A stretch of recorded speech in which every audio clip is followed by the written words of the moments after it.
Gussen klunchinen kanen am fei. I kogen hi korungushia. Gussen klunchinen kanen am gel. I kogen hi korungushia. Gussen klunchinen kanen am fei. I kogen hi korungushia. Gussen klunchinen kanen am gel. I kogen hi korungushia. Gussen klunchinen kanen am fei.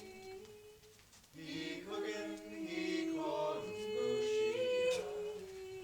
Gussen klunchinen kanen am gel. I kogen hi korungushia. Gussen klunchinen kanen am fei. I kogen hi korungushia. Gussen klunchinen kanen am gel. I kogen hi korungushia. Gussen klunchinen kanen am gel.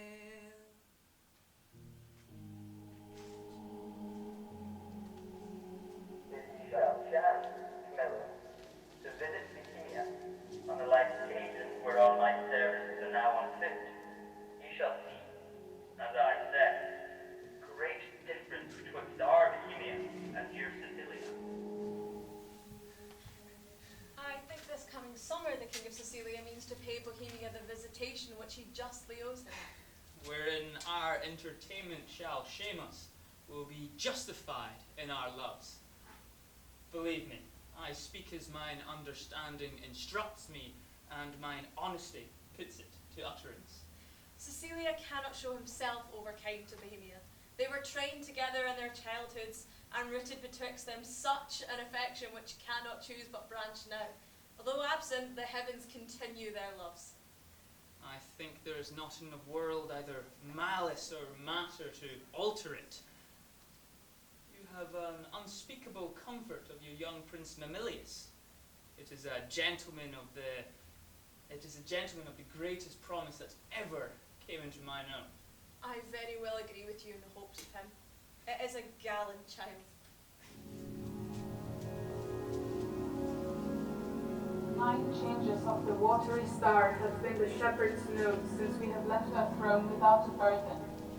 Time is long again would we find out, my brother, without thanks, and yet we should for perpetuity go hence in debt. Stay your thanks a while. No longer stay. We'll part the time between us then, and that I'll no gainsay. Press me not, beseech you so. My fears even drag me homeward, which to hinder, were in your love a whip to me, my stay to you a charge and trouble. To save both, farewell, our brother. Tongue-tied, our queen? Speak you. I had thought, sir, to have held my peace until you have drawn oaths from him not to stay. You, sir, charge him too coldly. Tell him you are sure, owing Bohemia's well, this satisfaction the bygone day proclaimed. Say this to him. He's beat with his best words. Well said, Hermione. Of your royal presence, I will venture to borrow off a week. When at Bohemia you take my lord, I'll give him my commission to let him there a month behind the jest prefixed for Sparting. Yet, good deed, Leontes, I love thee not ajar the cloak behind what lady she her lord. You'll stay? No, madam. Nay, but you will. I may not, verily. Verily? You put me off with limber vows, but I, though you would seek to unsphere the stars with oaths, should yet say, Sir, no going. Verily, you shall not go. A lady's verily is as potent as a lord's. Will you go yet? Force me to keep you as a prisoner, not like a guest, so you shall pay your fees when you depart and save your thanks. How say you? My prisoner or my guest?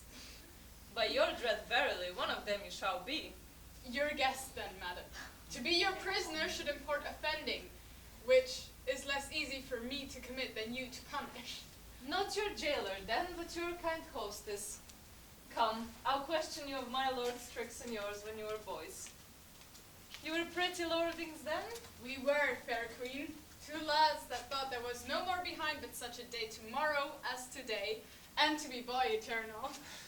Was not my lord the verier wag of the two? We were as twin lambs that did frisk in the sun and bleat the one at the other. What we changed was innocence for innocence. Ooh, by this we gather you have tripped since. Oh, my most sacred lady! Temptations have since then been born to us. For in those unfledged days was my wife a girl, your precious self had then crossed the eyes of my young playfellow. Grace to boot. Of this make no conclusion, lest you say your queen and I are devils. Yet go on. The offences we have made you do will answer, if you first sinned with us, and that with us you did continue fault, and that you slipped not with any, but with us. Is he won yet? You stay, my lord. At my request he would not. Hermione, my dearest, thou never spokest to better purpose. Never. Never but once. What? Have I twice said well? When was before? I pray thee tell me. I spoke to the purpose. When? Nay, let me have it. I long. Why, that was when thou didst utter, I am yours forever. Oh, 'tis grace indeed. Why, lo you now, I spoke to the purpose twice. The one for ever earn the royal husband, the other for some while a friend. Too hot. Too hot. To mingle friendship fire as mingling bloods. But to be paddling palms and pinching fingers as they now are. And to make practice smiles as in a looking glass, and then to sigh as it were the more to the dear oh. That is entertainment my bosom likes not, nor my brows. Affection. Thy intention stabs the centre. Thou dost make possible things not so held, communicatest with dreams. How can this be? With what's unreal, thou coactive art and fellows nothing.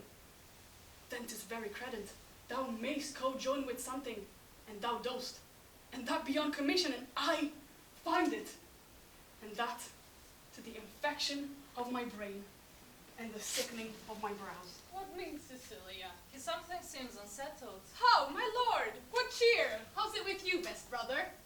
You look as if you held a brow of much distraction. Are you moved, my lord? No, in good earnest.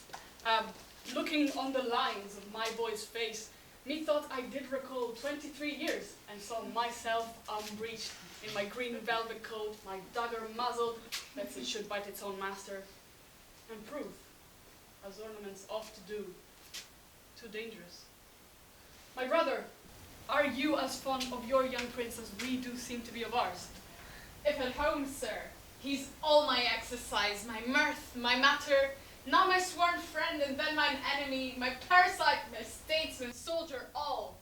He makes a July's day short as December, and in his varying childness cures in me thoughts that would thick my blood. I will walk, my lord, and leave you to your graver steps. Hermione, how thou lovest us, show in our brother's welcome. Let what is dear in Sicily be cheap. Next to thyself and my young rover, he is apparent to my heart. If you would seek us, we're yours in the garden. Shall we attend you there? To your own bents disposing, you'll be found, see you beneath the sky. I am angling now, though you perceive me not how I give line. Go to, how she holds up the neb, the bill to him, and arms her with the boldness of a wife to her allowing husband. Gone already. Inch thick, knee deep, overhead and ears a forked one. There have been, or I am much deceived, cuckolds here now. And many a man there is, even now, at this present, while I speak this, holds his wife by the arm, that little thinks she's been sluiced in his absence, and is pond fished by his next neighbour, by Sir Smile, his neighbour. Nay, there's comfort in it, whilst other men have gates, and those gates open as mine, against their will. If all despaired that have revolted wives, the 10th of mankind would hang themselves. Physics for it there is none. It is a body planet that will strike where 'tis predominant. And it is powerful, think it, from east, west, north, and south. Be it concluded, no barricado for a belly. No, it will let in and out the enemy with bag and baggage. Many 1,000 ons have the illness and feel it not. What, Camillo there? Aye, my good lord. Camillo. This great sir will yet stay longer. You had much ado to make his anchor hold. When you cast it out, it still came home. It's noted. At your business made more material. Didst perceive it. They're here with me already, whispering, rounding, Cecilia is a so forth. Just far gone when I will gust at last. How come that he did stay, Camillo? At the good queen's entreaty. At the queen's be it. Good should be pertinent, but so it is not. Was this taken by any other understanding paid with dying? For thy conceit is soaking, draws in more than the common blocks. Not noted was it, but by the finer natures, by some severals of headpiece extraordinary.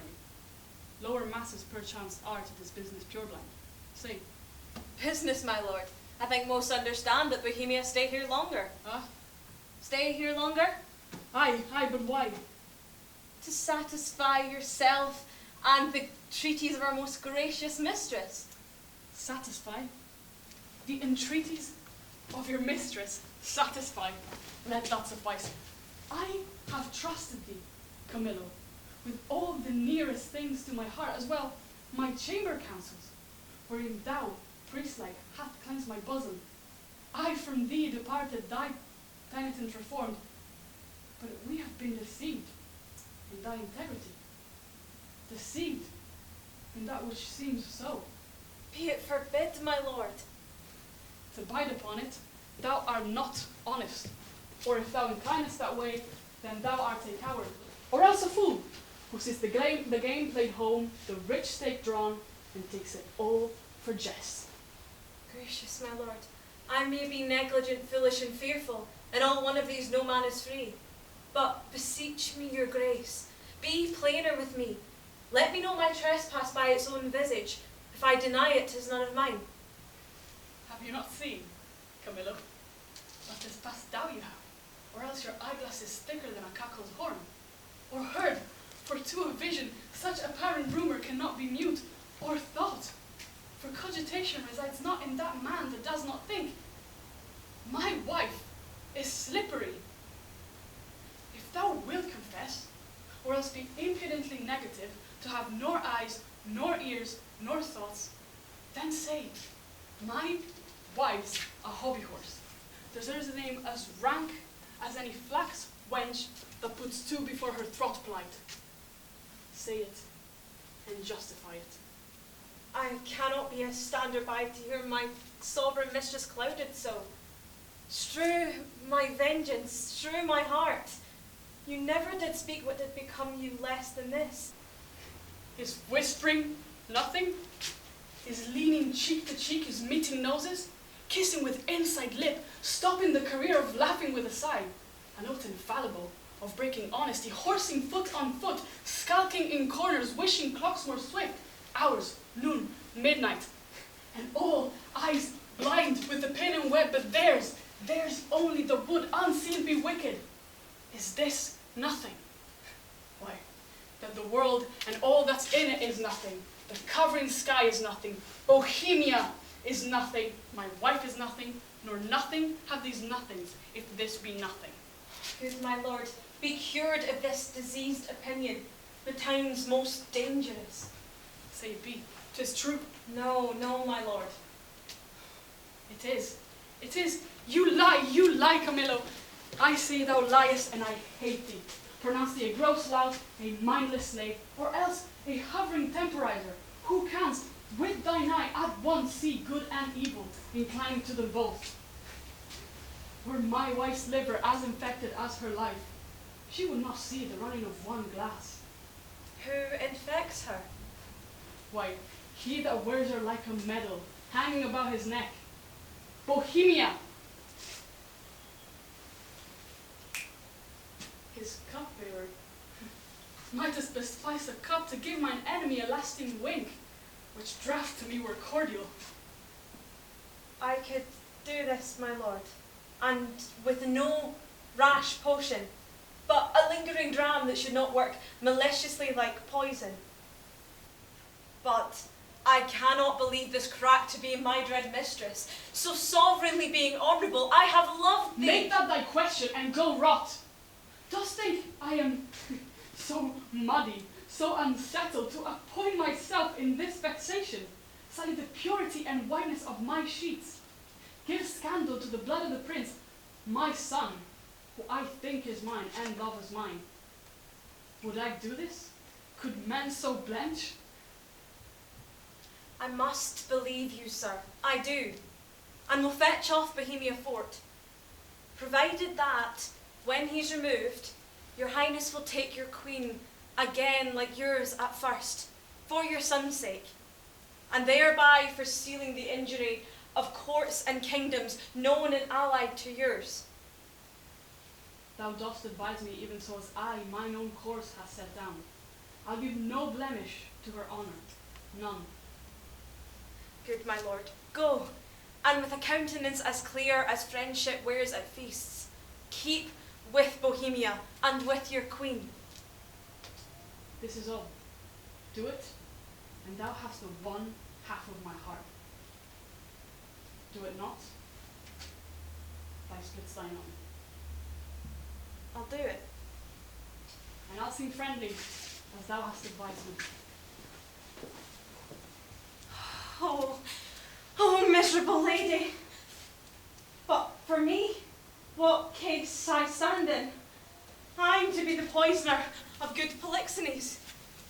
I must forsake the court. To do it or not is to me certain a breakneck. Happy star reign now. Here comes Bohemia.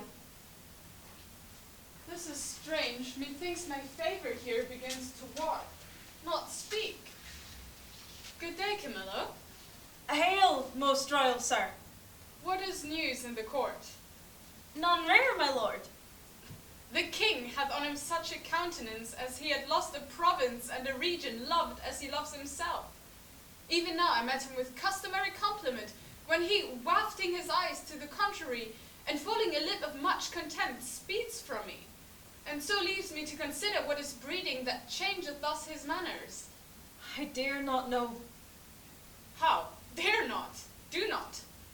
Do you know and dare not? Be intelligent to me. Camillo, your changed complexions are to me a mirror, which shows me mine changed too. There is a sickness that may cause some of us distemper. I cannot name the disease, and it is caught of you that yet are well. How caught of me? Make me not sighted like the basilisk. I have looked on thousands who have sped the better by my regard, but killed none so. Camillo, I beseech you, if there's aught which does behove my knowledge, thereof to be informed, imprison it not in ignorant concealment. I may not answer. A sickness caught of me, and yet I must be answered. How far off? How near? How best to bear it? I will tell you, sir, since I am charged in honour and by him that I think are honourable, but this must be as quickly followed as I mean to utter it, or yourself and me cry lost, and so good night. On, good Camillo. I am appointed by him to murder you. By whom, Camillo? By the king. For what? He thinks, nay, with all confidence he swears, that you have touched his queen forbiddingly. Oh, then my best blood turned to an infected jelly, and my name be yoked with his that did betray the best. You may as well forbid the sea, for to obey the moon. How should this grow?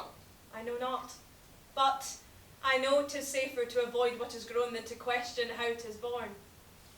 Your followers I will whisper to the business, and by twos and threes at several posterns, clear them o' the city. For myself, I lay my fortunes at your service. I do believe thee. I saw his heart in his face. Give me thy hand. Be pilot to me, and thy places shall still neighbour mine.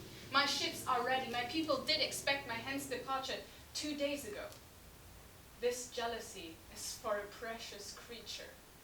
As she's rare must it be great, and as his person's mighty must it be violent, and as he does conceive, he's dishonoured by a man which ever professed to him. Why, his revenges mustn't that be made more bitter. Fear o'ershades me. Good expedition be my friend, and comfort be the gracious queen. Part of his esteem, but nothing of his ill-taken suspicion. Come, Camillo, I will respect thee as a sibling if thou bearest my life up hence. Let us avoid. It is in mine authority to command the keys of all the posterns, but please your highness, take this urgent hour. Come, sir, away.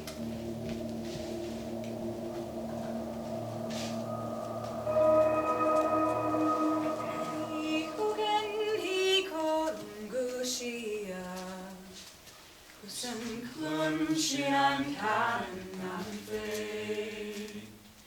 Ikogen hikolum gushia. Kusen kun sinan kanen am ye.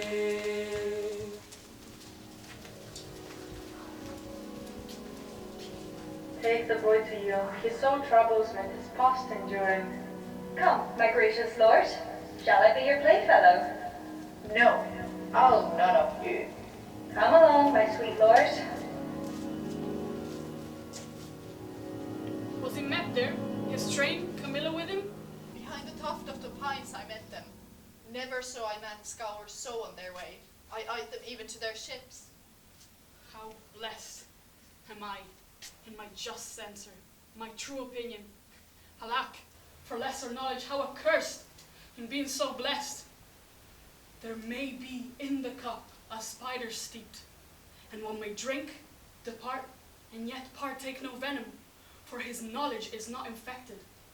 But if one present the abhorred ingredient to his eye, make known how he hath drunk, he cracks his gorge, his sides with violent hefts. I have drunk and seen the spider. Camillo was his help in this, his pander. There's a plot against my life, my crown. All's true that is mistrusted. That false villain whom I employed was pre-employed by him. And I remain but a pinched thing, yet a very trick for them to play at will. How came the postern so easily opened? By Camillo's great authority, which often hath no less prevailed than so, on your command. I know it too well. I am glad you did not nurse our boy. Though he does bear some signs of me, yet you have too much blood in him. What is this? Sport? Mamilius shall not come about her. Let her sport herself with that she's big with. For 'tis Polixenes has made thee swell thus. I would say he had not, and I'll be sworn you would believe my saying. However, you lean to the nay word. You, my lords, look on her. Mark her well. Be but about to say, she is a goodly lady, and the justice of your hearts will dare to add, 'tis pity she's not honest, honourable. She's an adulteress. Should a villain say so, the most replenished villain in the world, he were as much more villain. You, my lord, do but mistake. You have mistook, my lady, Polixenes for Leontes. O thou thing, which I'll not call a creature of thy place. I have said she's an adulteress. I have said with whom, more she is a traitor, and Camillo a federary with her, and one that knows what she should shame to know herself, that she's a bed swerver, even as bad as those that vulgars give boldest titles to. Nay, and privy to that their late escape. No, by my life, privy to none of this. How will this grieve you when you shall come to clearer knowledge that you have thus published me? Gentle, my lord, you scarce can right me thoroughly then to say you did mistake. No. If I mistake in these foundations which I build upon, the centre is not big enough to bear a schoolboy's stop. Away with her, to prison. He who shall speak for her is afar off guilty, but that he speaks. There is some ill planet reigns. I must be patient till the heavens look with an aspect more favorable. I have that honorable grief, lodged here which burns worse than tears drown. Beseech you, O my lords, with thoughts so qualified as your charities shall best instruct you, measure me, and so the king's will be performed. Shall I be heard? Who is that goes with me? Beseech your highness, my women may be with me, for you see, my plight requires it. Do not weep, good fools, there is no cause. When you shall know that your mistress has deserved prison, then abound in tears as I come out. This action I now go on is for my better grace. Adieu, my lord. I never wish to see you sorry. Now I trust I shall. My women, come, you have leave. Go, do our bidding, hence. Beseech your highness, call the queen again. Be certain what you do, sir, lest your justice prove violence in which 3 great ones suffer. Yourself, your queen, your son.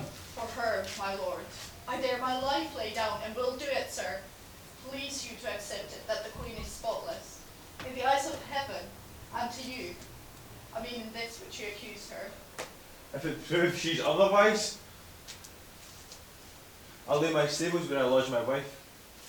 I'll go in couples with her.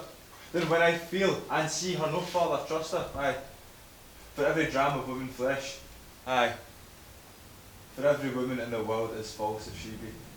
Hold your peaces. Good my lord. It is for you we speak, not ourselves. You're abused, and by some put on that would be damned for it. Would I knew the villain, I would land damn him. Be she honour flawed. I have 3 daughters. The eldest is 11, the second and third 9, and some 5. If this proves true, they'll pay for it. By mine honour, I'll gild them all. 14 they shall not see to bring co-heirs, to bring false generations. They are co-heirs. And I had rather glib by self than they should not produce fair issue. Cease. No more. You smell this business with a sense as cold as is a dead man's nose, but I do see it and feel it as you feel doing thus. I see it with all the instruments that feel. If this proves true, we'd need no grave to bury honesty. There's not a grain of it in the face to sweeten the whole dungeon air. What, lack I credit? I had rather you did lack than I, my lords. Upon this ground, and more it would content me, to have her honour true than your suspicion, be blamed for it how you might. Why? What need we commune with you of this, but rather follow our forceful instigation? Our prerogative calls not your counsel, but our natural goodness imparts this which, if you, or stupefied, or seeming so in skill, cannot or will not relish a truth like us, inform yourselves. We need no more of your advice. The truth, the ordering on it, the matter, it's all properly ours. Yet, for a greater confirmation, for in an act of this importance, 'twere most piteous to be wild, I dispatched to sacred Delphos, to Apollo's temple, Cleomenes and Dion, whom you know of stuffed sufficiency. Then, from the oracle, you shall bring all, whose counsel had shall stop or spur me. We shall speak in public, for this business will raise us all.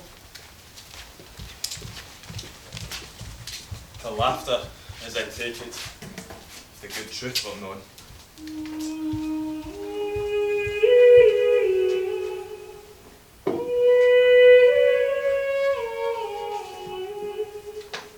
The keeper of the prison called to him, let him have knowledge who I am. Good lady, no court in Europe is too good for thee. What dost thou then in prison? Now, good sir, you know me, do you not? For a worthy lady, and one whom much I honour. I pray you then conduct me to the Queen. I may not, madam. To the contrary, I have express commandment. Here's a do to lock up honesty and honour from the access of gentle visitors. Is it lawful, pray you, to see her women? Any of them, Amelia. So please you, madam, I shall bring Amelia forth. I pray you now, call her, then withdraw yourself. Madam, I must be present at your conference. Well, be it so, prithee. Here's such a do to make no stain as passes colouring. Dear gentlewoman, how fares our gracious lady? As well as one so great and so forlorn may hold together, on her frights and her griefs, which never tender lady hath borne greater. She is something before her time delivered. A boy? A daughter, and a goodly babe, lusty and like to live. The Queen receives much comfort in it. Says my poor prisoner, I am as innocent as you. I dare be sworn these dangerous, unsafe loons of the king beshrew them. He must be told on it, and he shall. The office becomes a woman best, I'll take it upon me. If I prove honey mouth, let my tongue blister, and never to my red-looked anger be the trumpet any more. Pray you, Amelia, commend my best obedience to the Queen. If she dares trust me with her little babe, I'll show it the king and undertake to be her advocate to the loudest. We do not know how he may soften at the sight of the child. The silence often of pure innocence persuades when speaking fails. Most worthy madam, your honour and your goodness is so evident that your free undertaking cannot miss a thriving issue. There is no lady living so meet for this great errand. Please your ladyship, to visit the next room. I'll presently acquaint the Queen of your most noble offer, who but today hammered of this design, but durst not tempt a minister of honour lest she should be denied. Tell her, Amelia, I'll use that tongue I have. If wit flow from it as boldness from my bosom, let it not be doubted I shall do good. Be you blessed for it. I'll to the Queen. Please you, come something nearer. Madam, if it please the Queen to send the babe, I know not what I shall incur to pass it, having no warrant. You need not fear it, sir. This child was prisoner to the womb, and by law and process of great nature thence freed and enfranchised.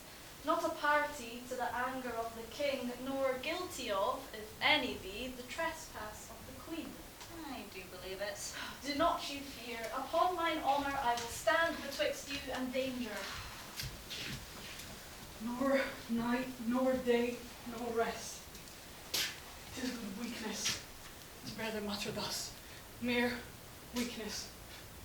If only the cause were not in being. She, part of the cause, the adulteress, for the harlot king is quite beyond mine arm, out of the blank and level of my brain. But she, I can hook to me. Say that she were gone, given to the fire. A moiety of my rest might come to me again.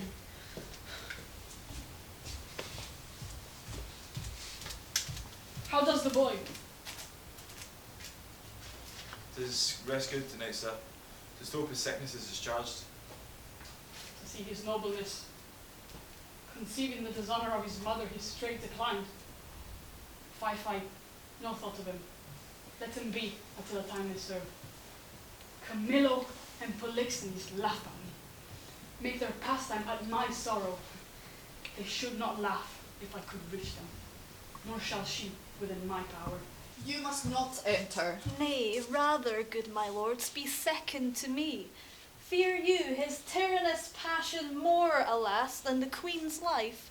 A gracious, innocent soul, more free than he is jealous. That's enough. Madam, he hath not slept tonight. 'Tis commanded none should come at him. Not so hot, good sir, I come to bring him sleep. To such as you that creep like shadows by him, and do sigh at each his needless leavings. Such as you nourish the cause of his awaking. I do come with words as medicinal as true, honest as either, to purge him of that humour that presses him from sleep.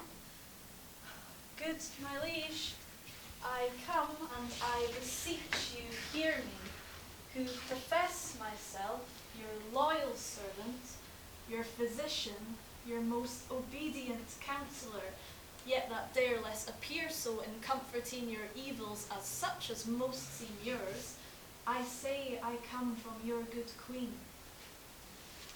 Good queen.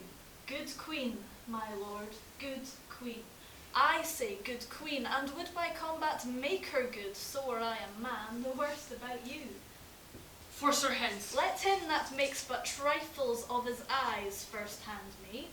On mine own accord I'll off, but first I'll do my errand. The good queen, for she is good, have brought thee forth a daughter. Here it is. Commends it to your blessing. Out, a mankind witch. Away with her, out of the door, a most intelligent bawd. Oh, not so.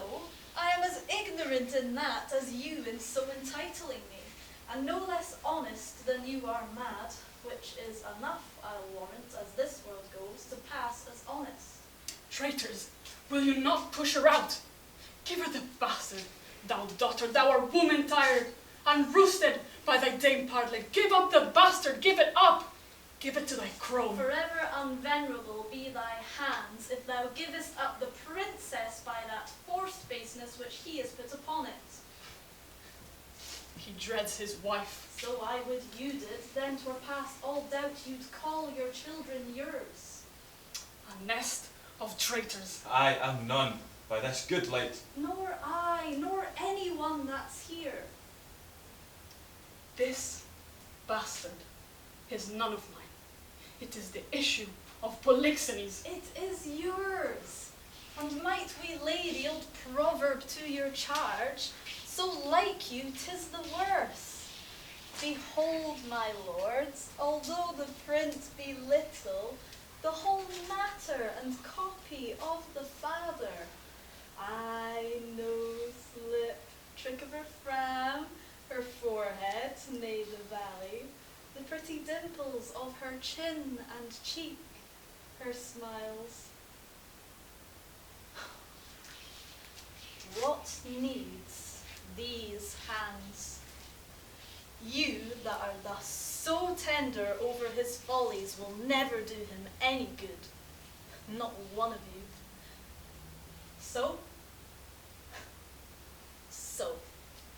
farewell, we are gone.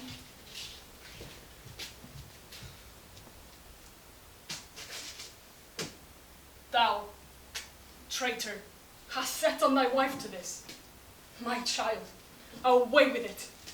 Even thou that hast a heart so tender over it, take it hence and see it instantly consumed with fire. Within the hour bring me word 'tis done, and by good testimony, or I will seize thy life. If thou refuse, and wilt encounter with my wrath, say so. The bastard brains with these my proper hands shall I dash out. Go, take it to the fire, for thy sets on thy wife to this. I did not, sir. These lords, my noble fellows, if they please, can clear me in it. We can, my royal liege. He's not guilty of her coming hither. You're liars all. Beseech your highness, give us better credit. We have always truly served you, and beseech you, so to esteem of us, and on our knees we beg, as recompense of our dear services, past and to come, that you do change this purpose, which being so horrible, so bloody, must lead to some foul issue. We all kneel.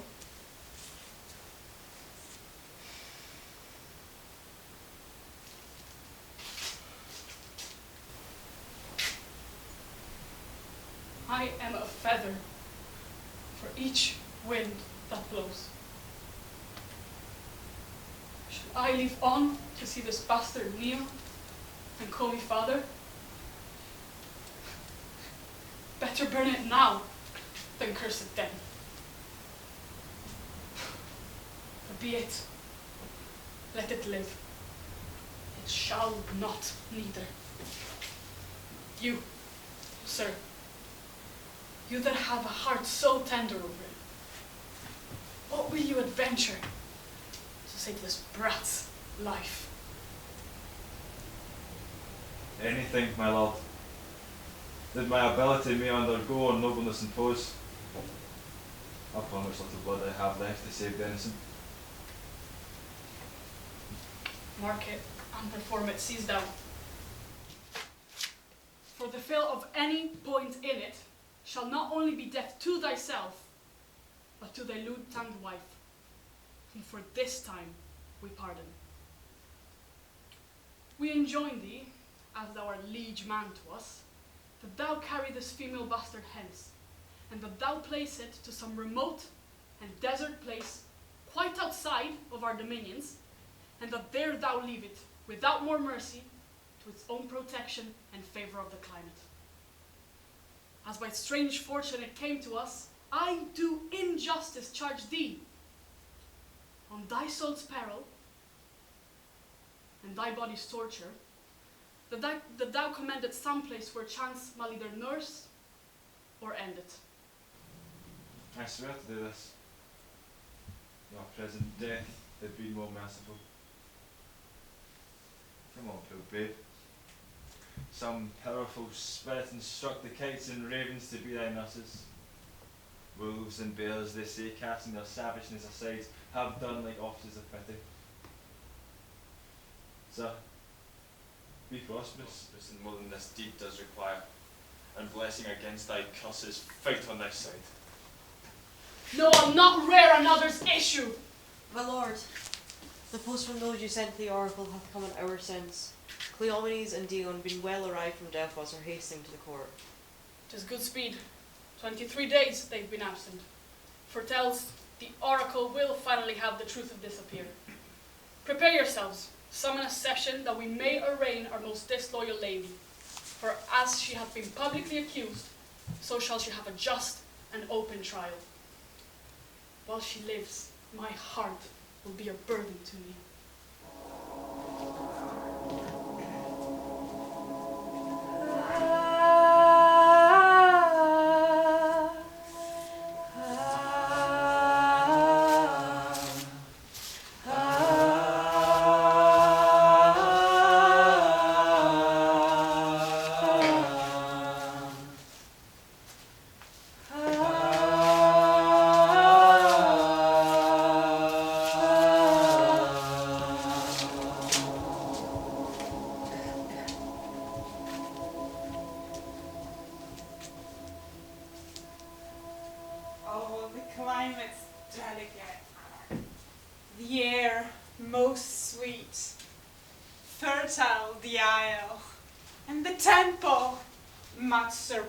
The common praise it bears. I shall report, for most it caught me, this celestial habits, as methinks I so should term them, and the reverence of the grave wearers. Oh, the sacrifice! How ceremonious and solemn and unearthly it was at the offering. But of all, the burst and the ear-deafening voice of the oracle, kin to Jove's thunder, so surprised my senses that I was nothing. If the event of the journey proves successful to the Queen, be it so, for it hath been to us rare, pleasant, and speedy. Let's hope the time is worth the use on it. These proclamations, so forcing faults upon Hermione, I little like. The violent carriage of it will clear or end the business. When the oracle, thus by Apollo's great divine, shall the contents discover something rare, even then shall rush to knowledge. Go, fresh horses, and gracious be the issue.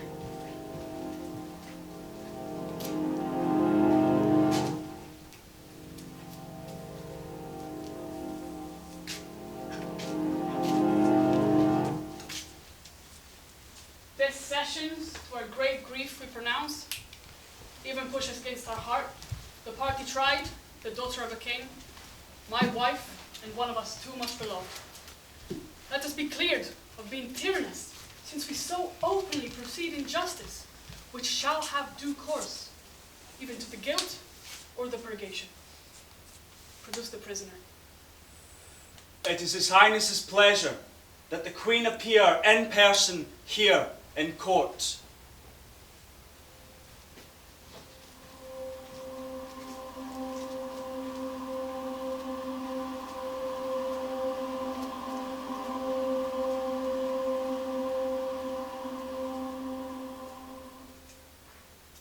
Read the indictment. Hermione, Queen to the worthy Leontes, King of Sicilia, thou art here accused and arraigned of high treason in committing adultery with Polixenes, King of Bohemia, and conspiring with Camillo to take away the life of our sovereign lord the King, thy royal husband. The pretence whereof being the circumstances partly laid open, thou, Hermione, against the wishes and faith of a true servant, didst aid and counsel them for their safety and flight away by night. Since what I am to say must be but that which contradicts my accusation, and the testimony on my part no other but what comes from myself, it shall scarce boot me to say, not guilty. Mine integrity, being counted falsehood, shall, as I express it, be so received. But thus, if powers divine behold our human actions, as they do, I doubt not then but innocence shall make false accusation blush, and tyranny tremble at patience. You, my lord, best know, who least will seem to do so, my past life hath been as continent, as chaste, as true, as I am now unhappy. For behold me, a fellow of the royal bed, which owe a moiety of the throne, a great king's daughter, the mother to a hopeful prince, here standing to prate and talk for life and honor, for who please to come and hear. For life, I prize it as I weigh grief, which I would spare. For honor, 'tis a derivative from me to mine, and only that I stand for. I appeal to your own conscience, sir. Before Polixenes came to your court, how I was in your grace, how merited to be so. Since then, with what encounters so uncurrent I have strained to appear thus, if one jot beyond the bound of honor, or in act, or will, that way inclining, hardened be the hearts of all that hear me, and my nearest of kin cry fie upon my grave. I never heard yet that any of these bolder vices wanted less impudence to gainsay what they did than to perform it first. That's true enough, though 'tis a saying, sir, not due to me. You will not own it. More than mistress of what comes to me in the name of fault, I must not at all acknowledge. For Polixenes, with whom I am accused, I do confess I loved him as in honor he required, as yourself commanded, which not to have done I think had been in me both disobedience and ingratitude to you and towards your friend, whose love has spoke, even since it could speak, from an infant, freely, that it was yours. Now, for conspiracy, I know not how it tastes, though it be dished for me to try how. All I know of it is that Camillo was an honest man, and why he left your court, the gods themselves, wotting no more than I, are ignorant. You knew of his departure, as you know what you have undertaken to do in his absence. Sir, you speak a language I understand not. My life stands in the level of your dreams, which I'll lay down. Your actions are my dreams. You had a bastard by Polixenes, and I but dreamt it. As you were past all shame, so past all truth.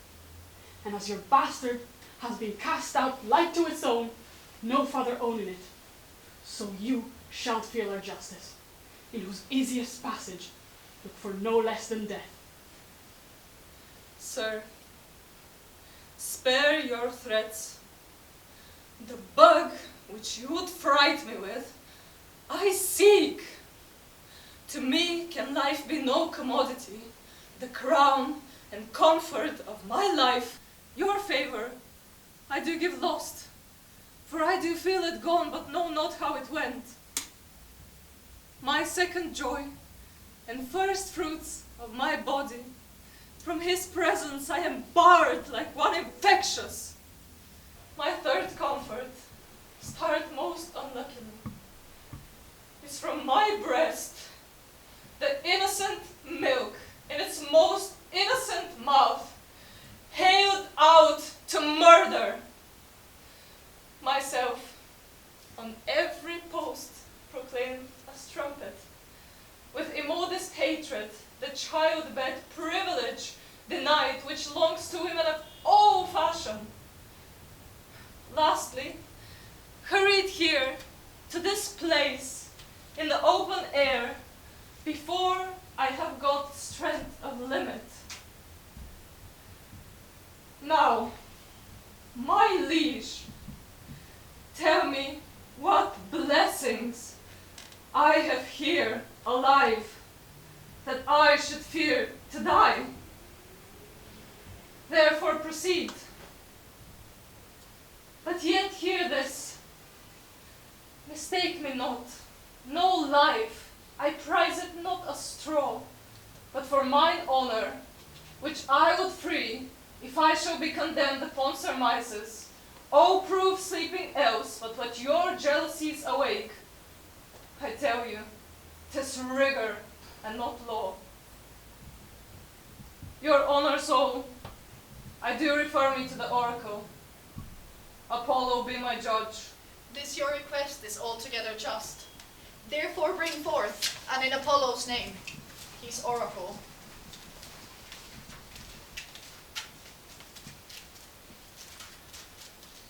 You hereso swear upon the sword of justice that you, Cleomenes and Dion, have been both at Delphos, and from thence brought the sealed up oracle by the hand delivered of great Apollo's priest, and that, since then, you have not dared to break the holy seal, nor read the secret sent. All this we swear.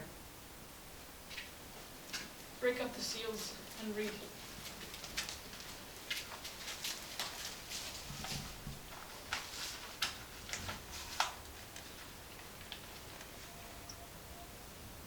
Hermione is chaste.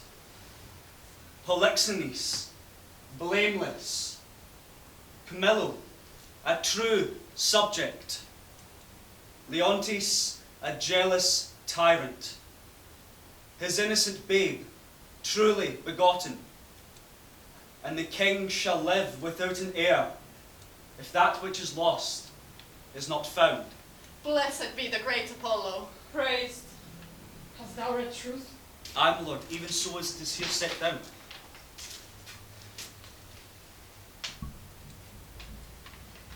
There is no truth at all in the oracle. The sessions shall proceed. This is mere falsehood. My lord attendant, what is the business? Oh, sir, I shall begin it perforce. The prince, your son, with mere conceit and fear of the queen's speed, is gone. How? Gone? Is dead.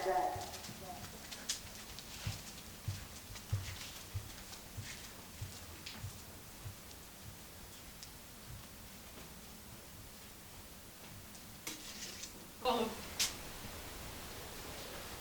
pardon my great profaneness against thine oracle. I'll reconcile me to Polixenes, and you woo my queen. Recall the good Camillo, whom I proclaim a man of truth, of mercy, for being transported by my jealousies to bloody thoughts and to revenge. I chose Camillo for the minister to poison my friend Polixenes, which had been done but that the good mind of Camillo tardied my swift command, even though with death and with reward had threatened and encouraged him. Not doing it, and having done, how he glisters through my rust, and how his pity does make my deeds the blacker. Cut my lace, lest my heart, cracking it, break too.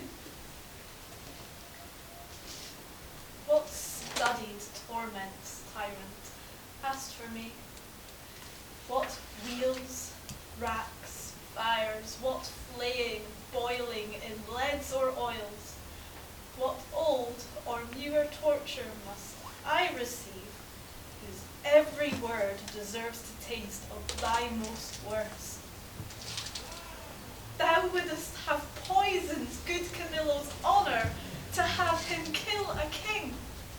Poor trespasses, more monstrous standing by, whereof I reckon the casting forth to crows thy baby daughter, to be or none or little, though a devil would have shed water out of fire ere done it. Nor is it directly laid to thee, the death of the young prince, whose honourable thoughts high for one so tender, cleft the heart that could conceive a gross and foolish sire blemished his gracious dam.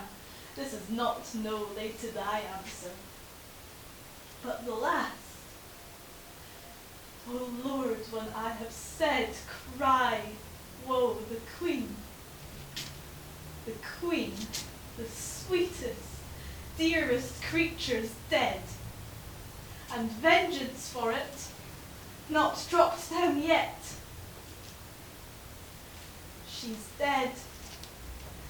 I'll swear it, if word or oath prevail not, go and see.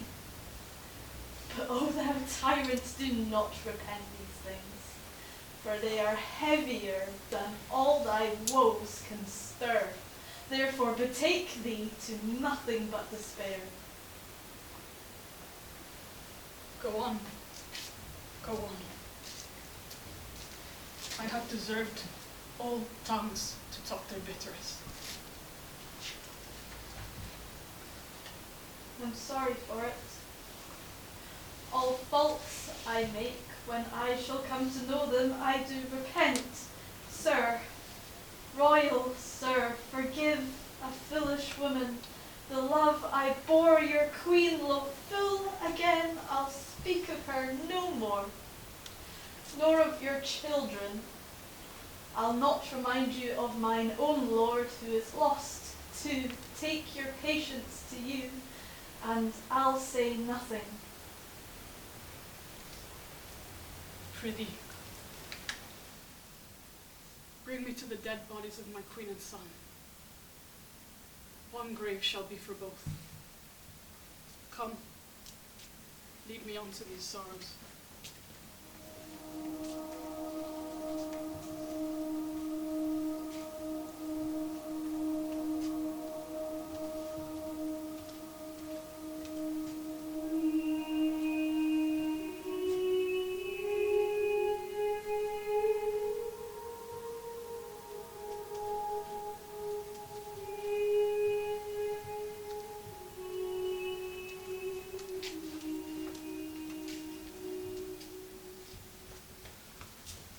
Perfect then. Our ship hath touched upon the deserts of Bohemia. Aye, my lord. In fear, we've landed in ill time. The skies like Grimlane threaten present lustres. In my heart, the heavens that we have in hand are angry and frown upon us. Aye. The sacred wills be done. Go, get aboard, look to thy back. I'll not be long before I call upon thee. Make your best haste, and go not too far in the land. It is likely to be loud weather. Besides, this place is famous for the creatures of prey that keep upon it. Go thou away. I'll follow instantly.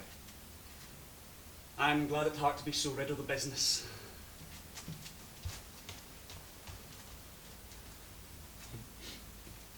Come, poor babe. I have heard, but not believed, the spirits of the dead may walk again. If such thing be, thy mother appeared to me last night, for near was a dream so like a waking. To me comes this creature, sometimes her head on one side, some another. I never saw a vessel of like sorrow so filled and so becoming in pure white robes like very sanctity. Thrice bowed before me, and gasping to begin some speech, her eyes became two spouts, the fury spent. Anon did this break from her. Good Antigonus, since fate against thy better disposition hath made thy person for the thrower out of my poor babe, according to thine oath, places remote enough are in Bohemia.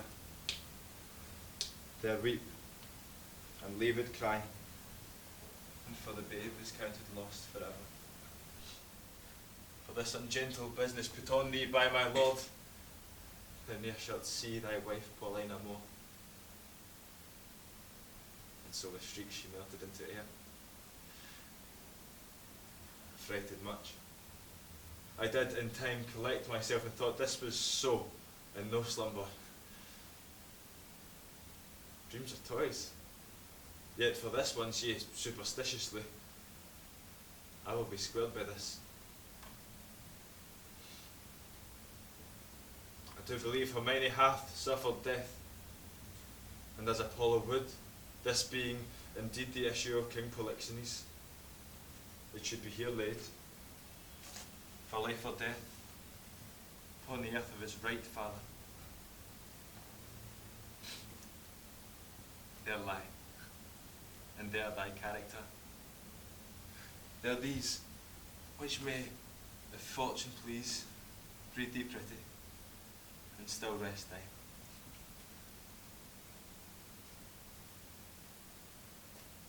Storm begins. Weep I cannot, but my heart bleeds, and most accursed am I to be by oath enjoined to this. Farewell.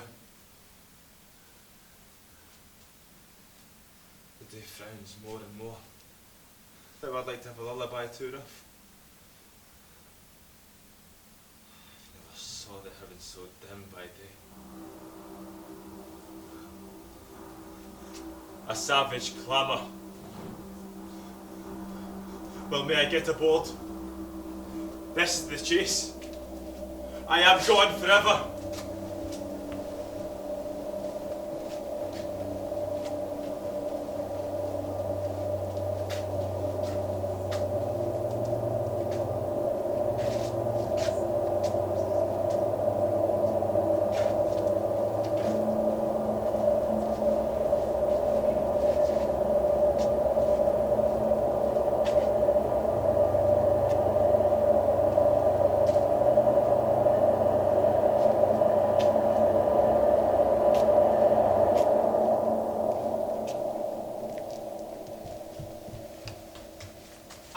There were no age between 16 and 23, or that youth could sleep out the rest.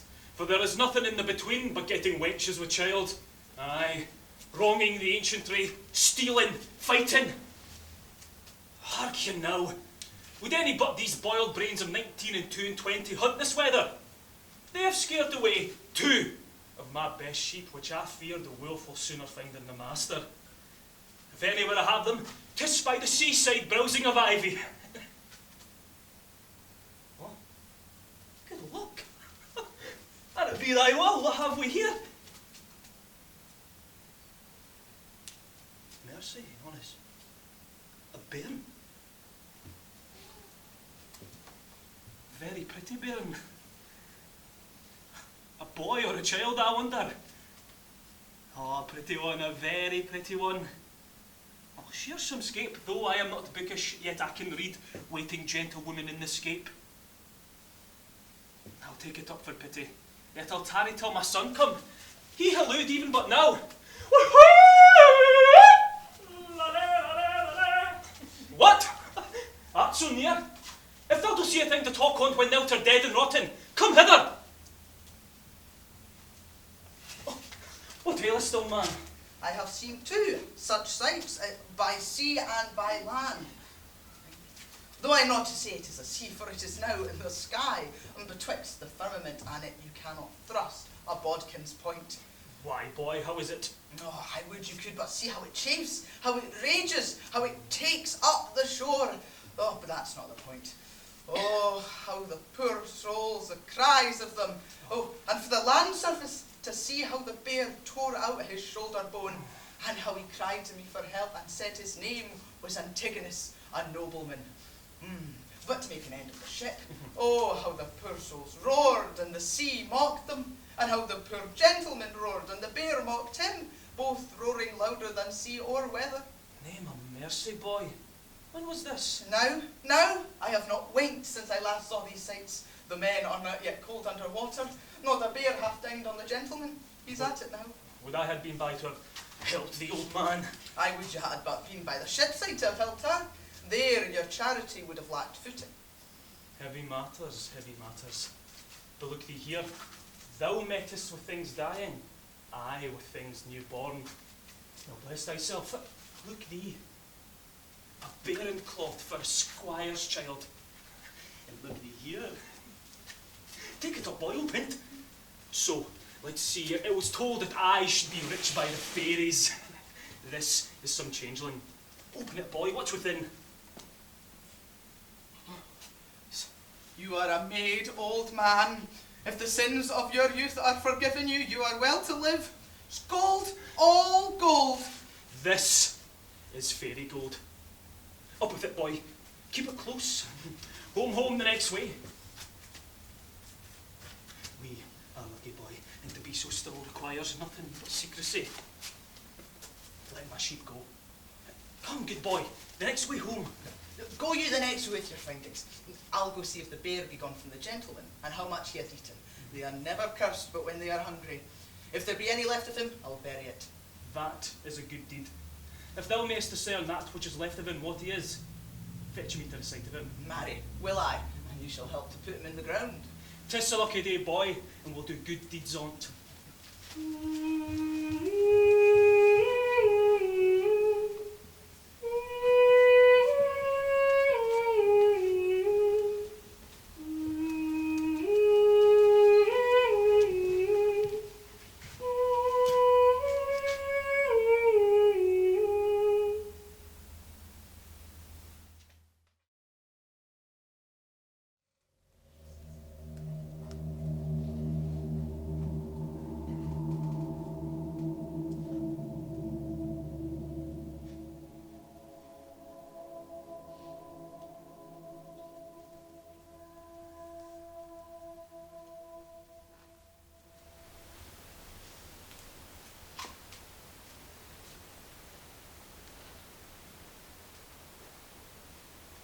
I that please some, try all, both joy and terror, of good and bad that makes and unfolds error. Now take upon me in the name of time to use my wings. Impute it not a crime to me or my swift passage that I slide o'er 16 years, and leave the growth untried of that wide gap.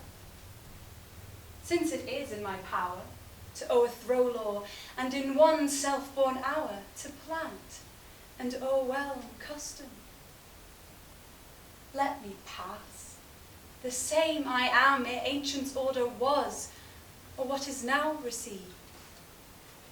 I witness to the times that brought them in, so shall I do, to the freshest things now reigning, and make stale the glistering of this present as my tale now seems to it. Your patience this allowing, I turn my glass, and give my scene such growing as you had slept between.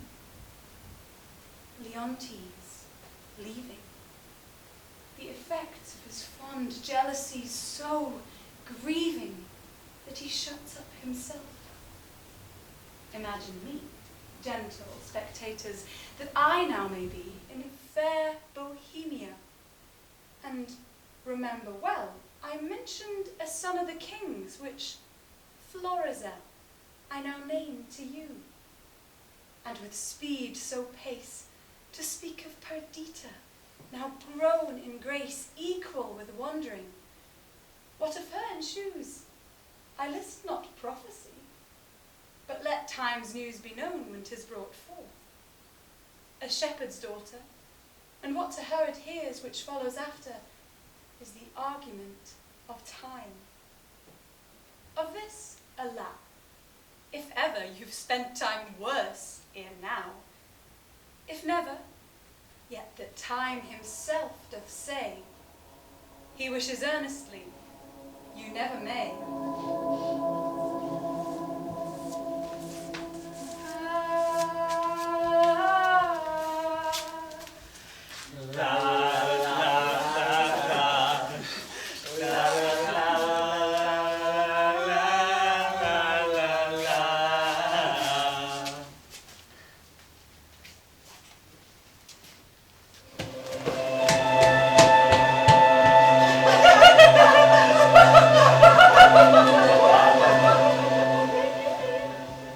I pray thee, good Camillo, be no more importunate. 'Tis a sickness denying thee anything, a death to grant this. It has been 15 years since I last saw my country. Though for the most part I've been erred abroad, I desire to lay my bones there. Besides, the penitent king my master hath sent for me, which is another spur to my departure. As thou lovest me, Camillo, wipe not out the rest of thy services by leaving me now. The need I have of thee thine own goodness hath made. Better not to have had thee than thus to want thee. If I have not enough considered, as too much I cannot. To be more thankful shall be my study, and the profit therein, the heaping friendships. Of that fatal country, Sicilia, prithee, speak no more, whose very naming punishes me with the remembrance of that penitent, as thou callest him, and reconciled king, my brother, whose loss of his most precious queen and children are even now to be afresh lamented.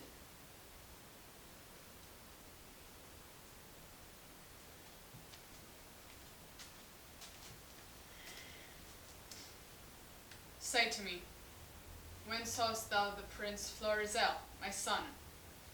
Sir, it's been 3 days since I last saw the prince. What his happy affairs may be are to me unknown. But I have missingly noted he has of late been much retired from court, and less frequent to his princely exercises than formerly he hath appeared. I have noted so much, Camillo, and with some care, so far that I've eyes under my service, which look upon his removedness, from whom I have this intelligence, that he is seldom from the house of a most homely shepherd, a man, they say, that from very nothing and beyond the imagination of his neighbours is grown into an unspeakable estate. I have heard, sir, of such a man, who hath a daughter of the most rare note. The report of her extends more than can thought to begin from such a cottage. That is likewise part of my intelligence, and I fear the angle that plucks us on thither.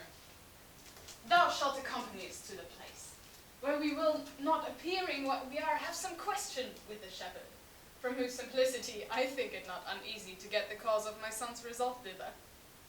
Prithee, be my present partner in this business, and lay aside the thoughts of Cecilia. I willingly obey your command. My best Camillo, come, we must disguise ourselves. When daffodils begin to appear, with hey, the doxy over the dale, why then comes in the sweet of the year, for the red blood reigns in the winter's pale, the white sheep bleating on the hedge, with hey, the sweet birds how they sing, doth set my pugging tooth on edge, for a quart of ale is a dish for a king. Oh.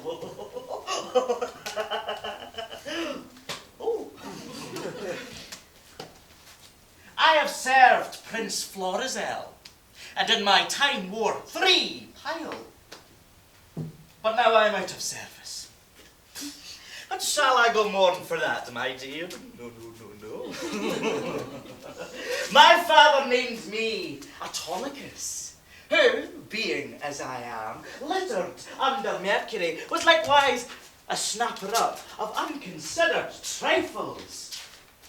With dye and drab I purchased this caparison, and my revenue is the silly cheat. A prize. A prize. Let me see. Every leaven wither tods, every tod yields pound and odd shilling. 1,500 shorn. What comes the wool to? At the spring hold the cock's mine. I cannot do it without counters. Oh, let me see. What am I to buy for our sheep shearing feast? Oh, 3 pounds of sugar, 5 pounds of currants, rice. Now, what will this sister of mine do with the rice? But my father hath made her mistress of the feast, and she lays it on. He hath made her 24 nosegays for the sheep shearers, 3-man songmen all, and very good ones, but they are most of them means and bases, but one Puritan amongst them, and he sings psalms to hornpipes. Oh, I must have a saffron to colour the warden pies, mace, dates, no, none of those, they're out my note. Nutmeg 7, a race or 2 of ginger, that I may beg, 4 pounds of prunes, and as many raisins o' the sun.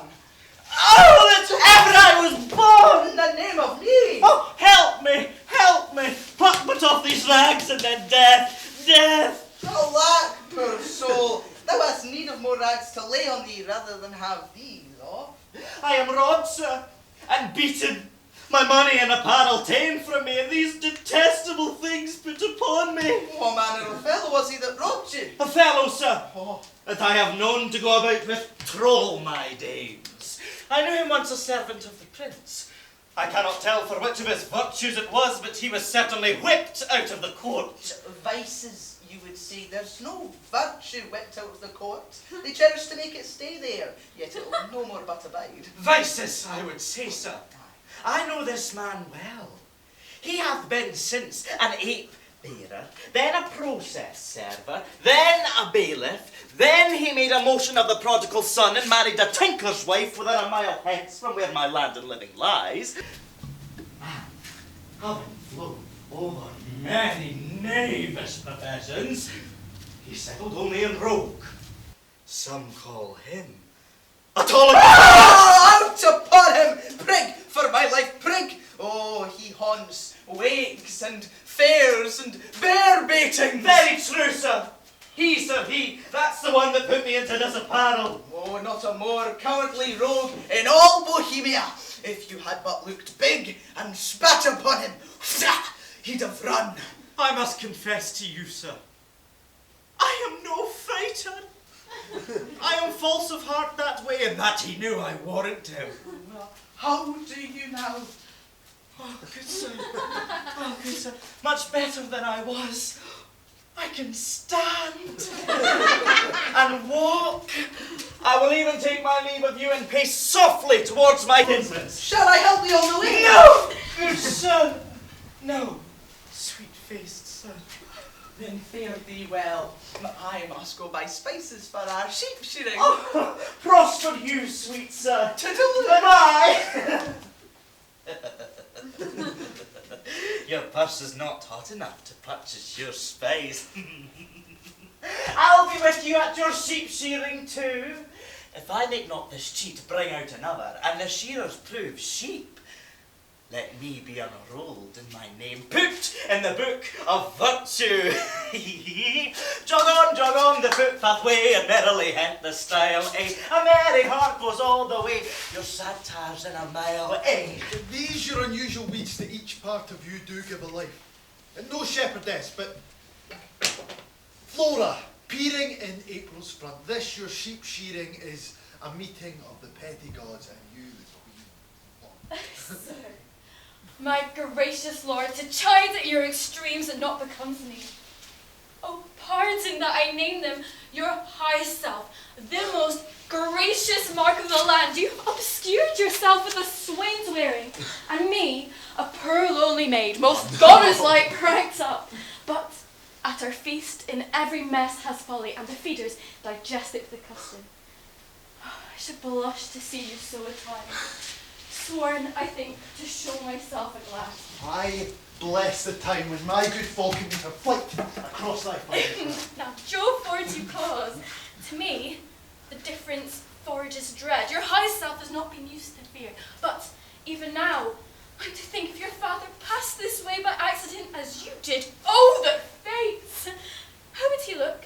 To see his most noble work vilely bound up, or how should I in these borrowed flaws? Apprehend nothing but jollity. The gods themselves, humbling their deities to love, have taken the shapes of beasts upon them. Jupiter became a bull and bellowed. The green Neptune, a ram and bleated. Oh, okay. Fire-robed god, golden Apollo, a poor, humble swain as I seen them. Their transformations were never for a piece of beauty rarer, nor in a way so chaste, since my desires are not before my honour, nor my lusts run hotter than my faith. Oh, but sir, your resolutions cannot hold, when 'tis opposed as they must be, by the power of the king. One of these two are necessities, of which then will speak that you must change this purpose, or I my life. Thou, dearest Perdita, I prithee, darken not the mirth of the feast, for I'll be thine, my fair, for I cannot be anything to any if I be not thine. To this I am most constant, though destiny say no. Be merry, gentle, strangle such thoughts as these with anything that you behold the while. Your guests are coming. Lift up your countenance as it were the day of celebration of that nuptial which we too have sworn shall come. Oh, now Lady Fortune, stand you auspicious. Fie! Daughter! When my old wife lived upon this day, she was both butler, pantler, cook, both dame and servant, welcomed all, served all, with singer's song and dancer tongue. You are retired as if you were a feasted one and not the hostess of the meeting. Pray you, bid these unknown friends to welcome, for it is a way to make us better friends more known. Come on, quench your blushes and present yourself as what you are, mistress of the feast. Come on, and bid us welcome to your sheep shearing as your good flock shall prosper. Welcome, sirs. Give me those flowers, Dorcas. Dorcas!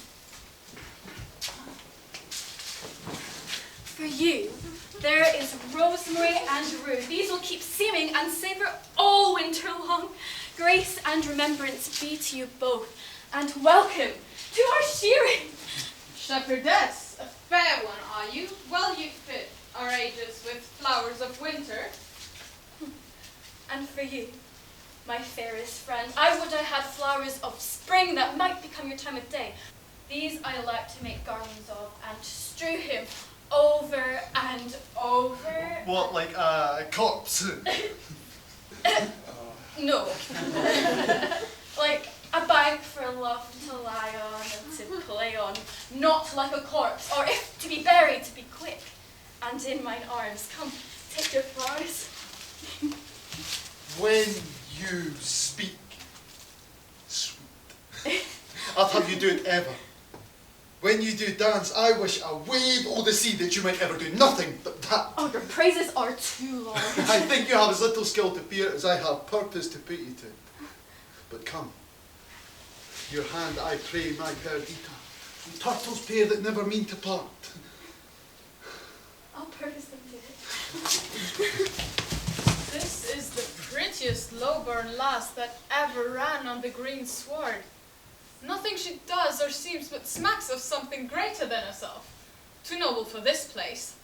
He tells her something that makes her blood look out. Good sooth, she's the queen of curds and cream. Pray, good shepherd, what fair swain is this which dances with your daughter? He boasts himself to have a worthy feeding, and I have it upon my own report, and I believe it. He looks like sooth. He says he loves my daughter, and I think so too. For never gaze the moon upon the water and stand and read as toward my daughter's eyes. And to be plain, I think there's not a half-kiss choose as who loves another best. She dances featly. So she does anything. Oh, master, if you did but hear the peddler at the door, you would never dance again. Oh, prithee, bring him in and let him approach singing. Oh, no, forewarn him to not use any scurriest words in his chain. Oh, you have of these peddlers that have more in them than you'd think, sister. Aye, good brother, go about to think. Lord, as white as driven snow, cypress black as e'er was crow, gloves as sweet as damask roses, masks for faces and for noses. Come by of me, come by, my lads, or else your lasses cry. Oh, if I were not in love with Mopsa, then thou shouldst take no money of me. But being enthralled as I am, it shall be the bondage of certain ribbons and gloves.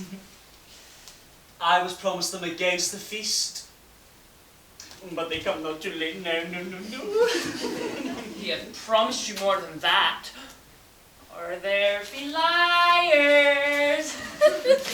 He hath paid you all he promised you. Perhaps he hath paid you too much, which will shame you to give him again. You what? Well, do me. Come on! Come on! I'll give you right now! He's always in no manner left among maids. So clamour your tongues, not a word more. I have done. Now come. You promised me tawdry lace and a pair of sweet gloves. Oh, have I not told thee how I was cozened on the way here, and have lost all of my money? And indeed, sir, there are cozeners abroad. Therefore it behoves men to be wary. Fear not then, thou man, thou shalt lose nothing here. Oh, well, I hope so, sir. For I have about me many parcels of charge. Oh, what hast here? Ballads? Pray now buy some. I love a ballad in print o' life, for then we can be sure it is true. Here is a merry one, and goes to the tune of two maids wooing a man.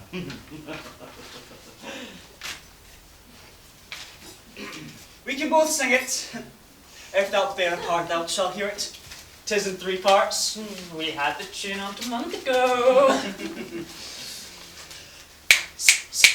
Get you hence, for I must go, where it fits not you to know.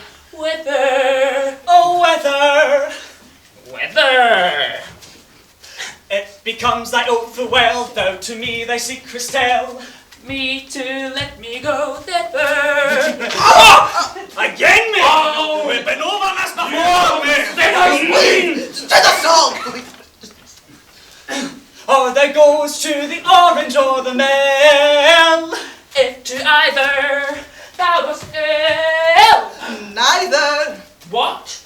Neither? Neither. Thou hast sworn her love to be. Thou'st have sworn it more to me than say where thou goest, say whither. Oh, we'll have this song out announced by ourselves. My father and the gentlemen are in sad talk and will not trouble them. Bring thy pack away after me. Wenches, I'll buy for you both. Peddler will have this first one. Follow me, girls. And you shall pay well for it. Come to the peddler, money's a meddler, that doth utter all head with egg. Is it not too far gone? 'Tis time to part them. He's simple and tells much. No! Right, that shepherd! Your mind seems full of something that doth take your mind from feasting. Sooth, when I was young and handed love as you do, I was wont to load my she with knacks. I would have ransacked the peddler's silken treasury and have poured it to her acceptance. Sir, I know she prizes not such trifles as these are. The gifts she looks from me are packed and locked up in my heart, which I have already given, but not delivered. Fairly offered. What follows this? This shows a sound affection. My daughter, say you the like to him. Oh, I cannot speak so well, nothing so well, but with a part of my own pattern, my own thoughts, I cut out purity of Take hands, abandon! And friends unknown, you shall bear witness to it. I give my daughter to him and will make her portion equal his. Oh, that must be the virtue of your daughter. One being dead, I shall have more than you can dream of yet. Enough then for your wonder, but come on, contract us for these witnesses. Come, your hand. And daughter, yours. Soft, swain. A while. Beseech you, have you a father? I have, but what of him? Knows he of this? He neither does nor shall. Methinks a father is at the nuptial of his son, a guest that best becomes the table. No, good sir. You offer him, if this be so, a wrong something unfilial. Let him know it. Come, he must not. Mark our contract. Mark your divorce, young sir, whom son I dare not call. Thou art too base to be acknowledged. Thou, a scepter's heir that thus affects the sheep-hook. Thou, old traitor, I'm sorry that by hanging thee I can but shorten thy life 1 week.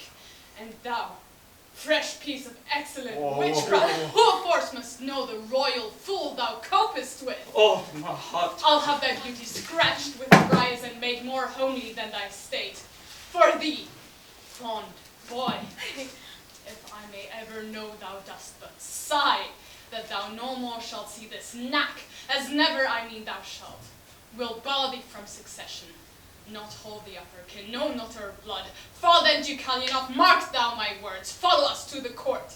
Thou child, thou full of our displeasure, yet we free thee from the dead blow of it, and you, enchantment, worthy enough a herdsman, yea, him too that makes himself, but for our honour therein, unworthy thee, if ever henceforth thou these rural latches to his entrance open, or who his body more with thy embraces, I will devise a death as cruel for thee as thou art tender to it.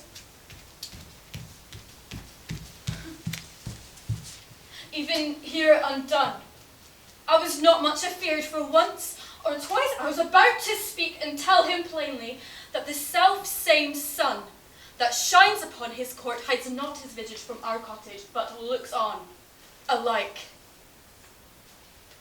Will it not please you, so be gone? I told you what would come of this. Beseech you, of your own state take care. This dream of mine being now awake, I will queen it up no inch further, but milk my ewes and weep. How now, father? Speak ere thou diest.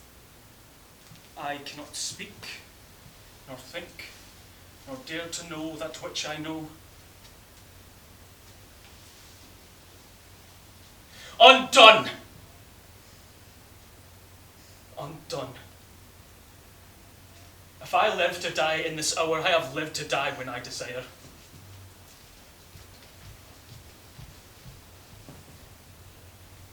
Why look you so upon me? I am but sorry, not afeard, delayed, but nothing altered.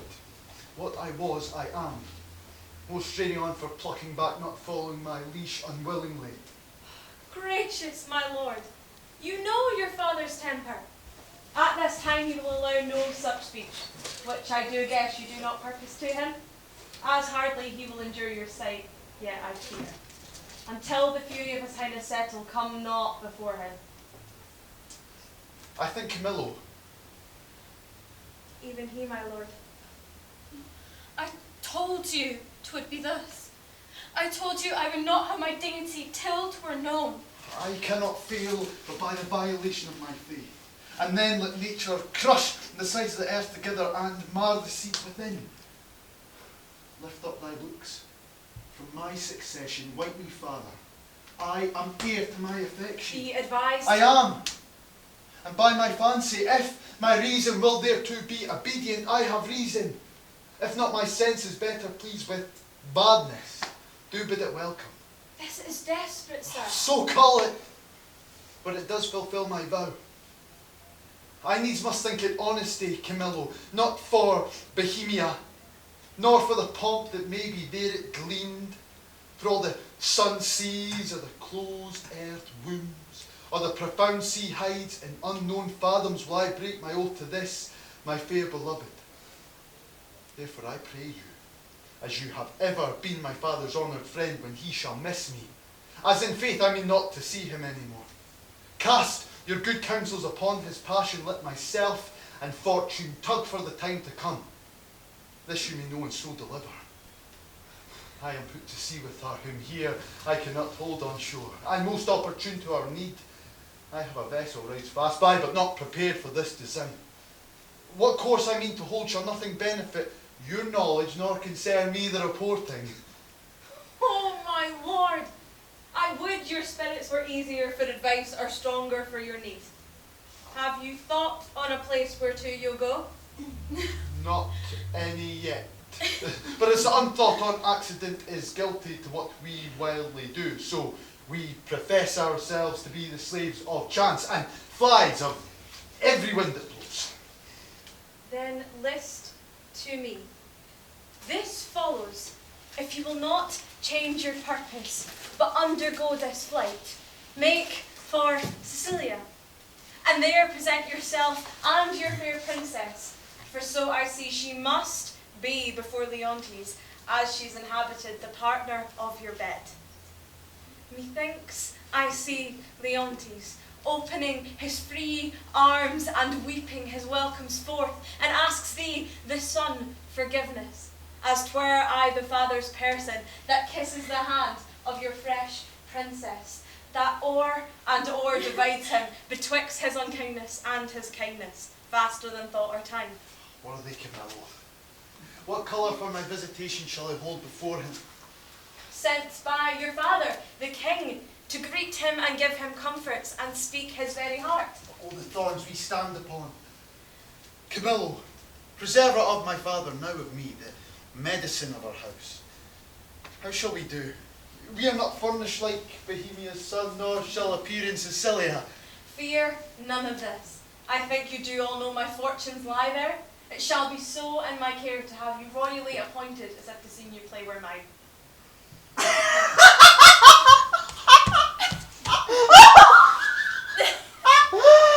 What a fool honesty is! And trust his sworn brother, a very simple gentleman. I picked and cut most of their festival purses. And had not the old man come in with a hubbub against his daughter and the king's son and chased my chuffs from the chaff, I had not left a purse alive in the whole army. Who do we have here? We'll make an instrument of this, of that nothing may give us aid. If they've heard me now, why hanging? How now, good sir? Why shakest thou? No harm is intended to thee. I am a poor fellow, sir. Why, be so still. Nobody will steal that from thee here. I am a poor fellow, sir. I know ye well enough. Yet from this poverty we must make an exchange. Discase thee instantly and change garments with this gentleman here. Are you in earnest, sir? Despatch what? Unbuckle, unbuckle! Fortunate mistress, let my prophecy come home to ye. You must retire yourself to some covert. Use your sweetheart's hat, pluck it o'er your brows, muffle your face, dismantle you and disliking the truth of your own seemings, that you may, for I do fear eyes over, to shipboard get undescried. I see the play that I must bear apart. No remedy. Have you done there? Should I now meet my father, he would not call me son. You shall have no hat. Come, fair lady. Farewell, my friend. Adieu, sir.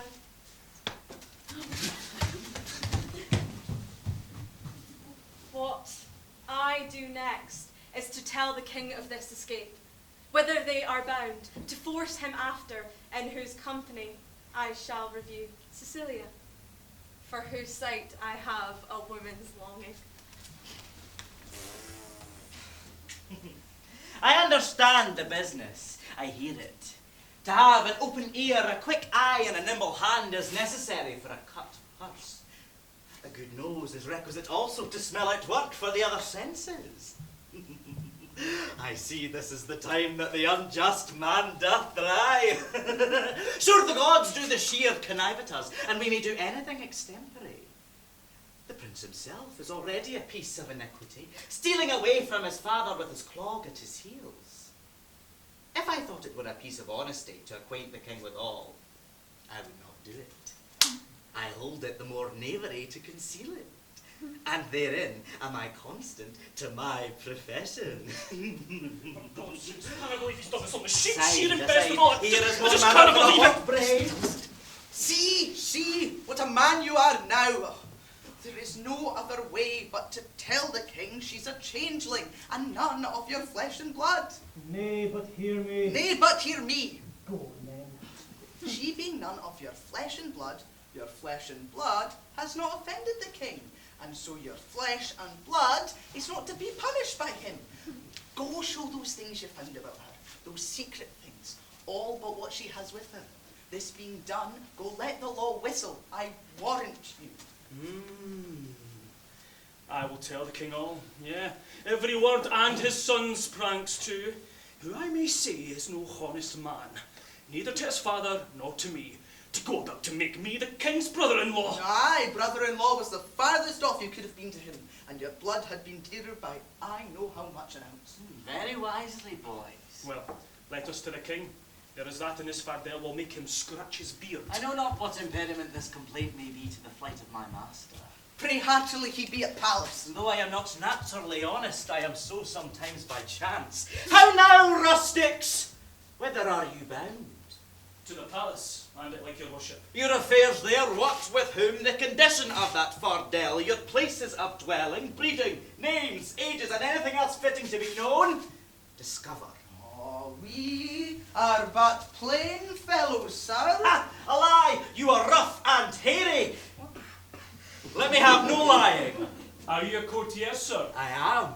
Seest thou not the air of the court in these enfoldings? I command thee to open thy affair. My business, sir, is to the king. What advocate hast thou to him?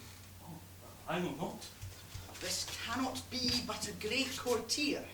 His garments are rich, but he wears them not handsomely. Aye, he seems more noble in being fantastical. Wait, the fardel there! What's in the fardel?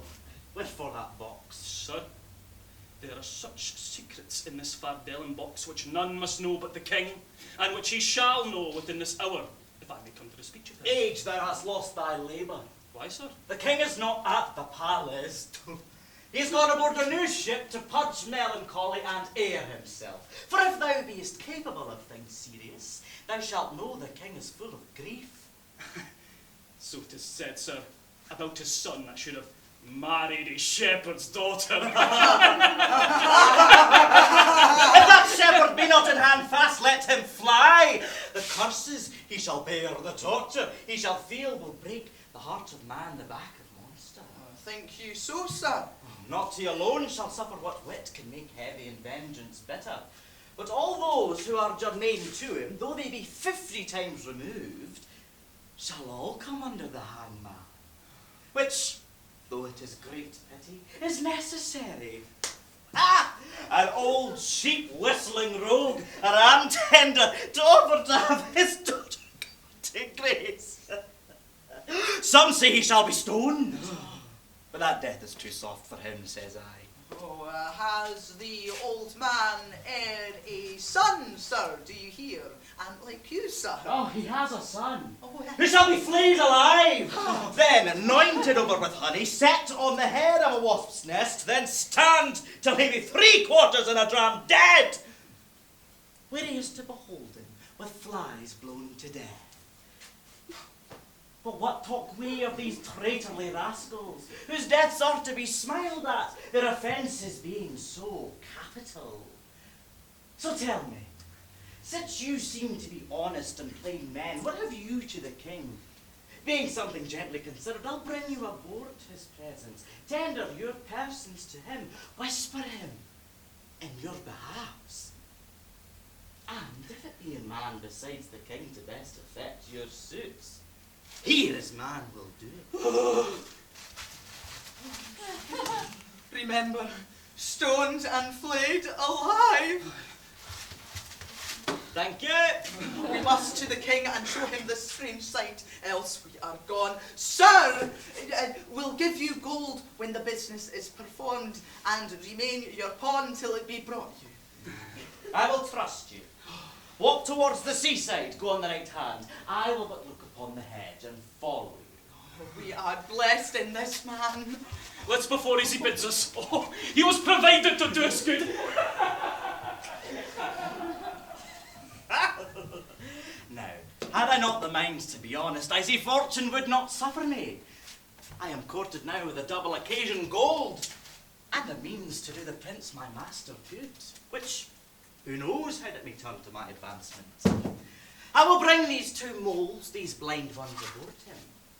If he think it fits to soar them again, and that the complaints they have to the king concerns him nothing, let him call me rogue for being so far officious. But I am proof against that title, and what shame else belongs to it. To him will I present them. There may be matter in it.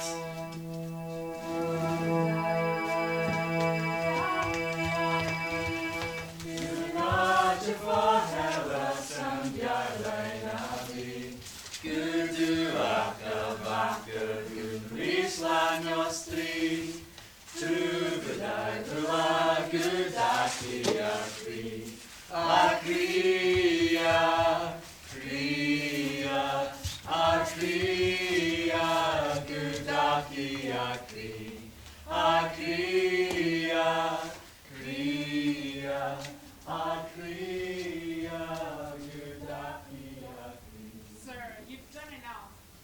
Pay down more penitence than don't trespass. At the last, do as the heavens have done. Forget your evil, and with them, forgive yourself. Whilst I remember her and her virtues, I cannot forget my blemishes in them, and therefore still think of all the wrong I did myself, which was so much that ereless it hath left my kingdom, and destroyed the sweetest companion that ever man bred his oaks out of. True, too true, my lord. She you killed would be unparalleled. I think so. Killed. She I killed. I did so. But thou strikest me sorely to say I did. It is as bitter upon thy tongue as in my thought. Now, good now, say so but seldom. Not at all, good lady. You might have spoken 1,000 words that would have done time more benefit and graced your kindness better.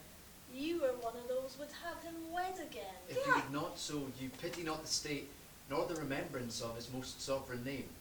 What were more holy than to rejoice our former queen is well?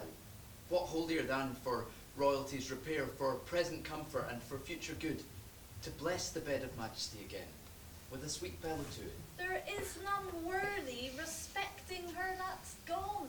Besides, the gods will have fulfilled their secret purposes, for has not the divine Apollo said that King Leontes shall not have an heir till his lost child be found?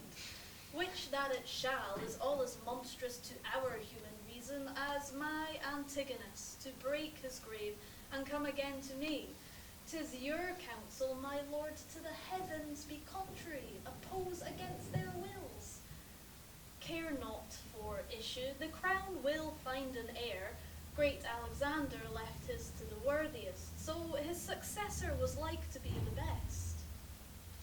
Good Paulina, that hast the memory of her mind. I know in honour, oh that ever I had square me to thy counsel. Even now, I might have looked upon the queen's full eyes, might have taken treasure from her lips, And left them more rich for that they yielded. Thou speakest truth. Stars, stars, and all eyes else dead cold. Fear thy no wife. I'll have no wife, Paulina. Will you swear never to marry but by my free leave? Never, Paulina. Higgins himself, Prince Florizel, son of Polixenes, with his princess, the fairest I have yet beheld, desires access to your high presence. What with him? He comes not like to his father's greatness. His approach, so out of circumstance and sudden, tells us 'tis not a visitation framed, but forced. out of need and accident. What train? But few and those but mean. You're his princess, saying, with him. Aye, my lord, the most peerless piece of earth the sun e'er shall reign on. O Hermione, as every present moment doth present itself above a better gone, so must thy grave give way to what seem now. Your pardon, madam, the one I've almost forgot, your pardons, but the other, when she has obtained your eye, will have your tongue too. This is a creature, would she begin a sect, might quench the zeal of all professors else, make proselytes of who she but would follow. How?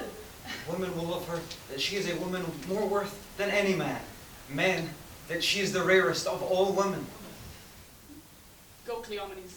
Yourself, assisted with your honored friends, bring them to our embracement. Still, 'tis strange he thus should still upon us. Had our prince, jewel of children, seen this hour, he had paired well with this lord. There was not full a month between their births. Prithee, no more cease. Thou knowest he dies to me again when spoken of. They are come.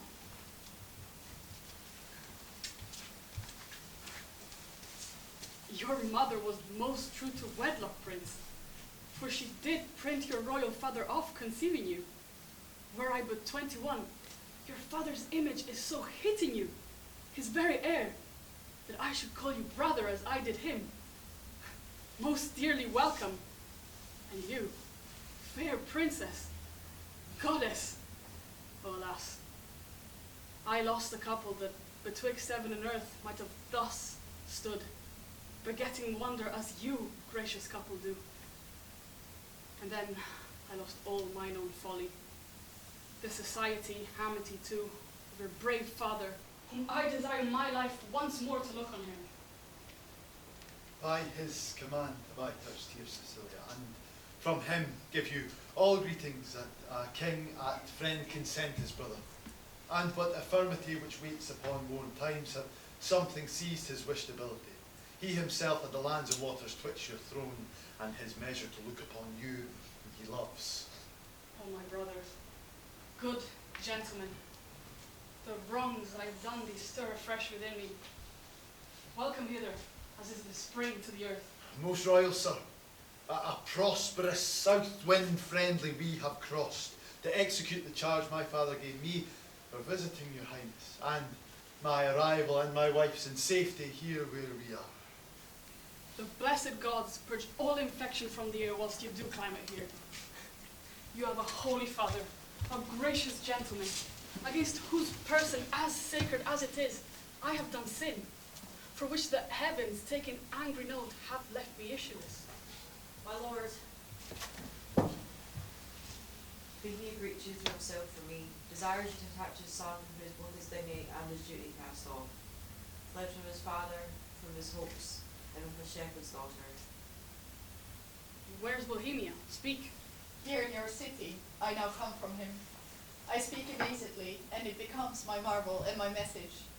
To our court, whilst he was hastening, in the chase, it seems, of this fair couple, meets he on the way the father of this seeming lady, and her brother, both having their country quitted with this young prince. Camillo has betrayed me, whose honour and whose honesty till now endured all weathers. Lay it so to his charge, he's with the king, your father. Who, Camillo? Camillo, sir, I spake with him, who now has these poor men in question. Bohemia stops his ears and threatens them with divers deaths in death. Oh, my poor father! The heavens have sent spies upon us. We will not have our contract celebrated. You are married.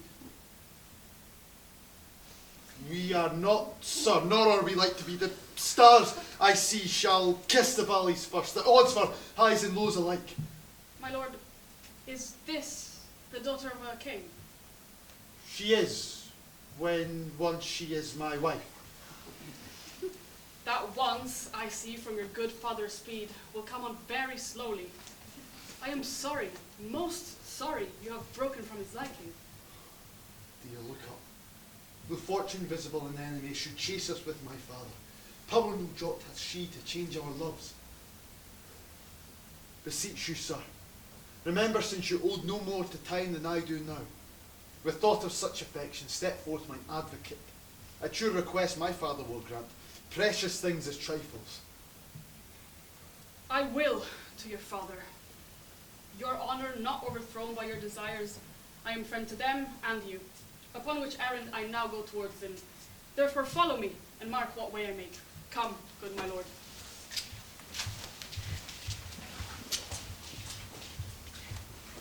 Beseech you, sir, were you present at this relation? I was by at the opening of the Fardell. Heard the old shepherd deliver the manner how he found it, whereupon, after a little amazedness, we were all commanded out of the chamber. Only this methought, I heard the shepherd say, he found the child. Oh, I'd most gladly know the issue of it. I make a broken delivery of the business, but the changes I perceived were very notes of admiration. A notable passion of wonder appeared in them, but the wisest of beholder, who knew no more but seeing, could not say if the passion were joy or sorrow. What more news? Nothing but bonfires. The oracle is fulfilled. The king's daughter is found. Such a deal of wonder is broken out within this hour that ballad makers cannot begin to express it. How goes it now with you, sir? This news, which is called true, is so like an old tale that the verity of it is in strong suspicion. Tell me, has the king found his heir? Beseech you, sir. Most true! If ever truth were pregnant by circumstance, that which you hear, you'll swear you see. There is such unity in the proofs. The mantle of Queen Hermione's, her jewel about the neck of it, the letters from Antigonus, which they know to be his character, the resemblance in the creature to thy mother, and many other evidences proclaim with all certainty for her to be the king's daughter. What about you? Did you see the meeting of the two kings?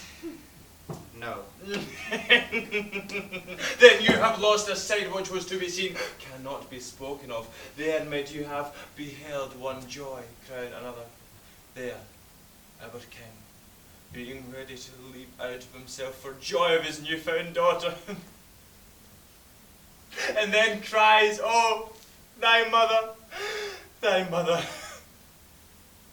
And then he asks Bohemia forgiveness.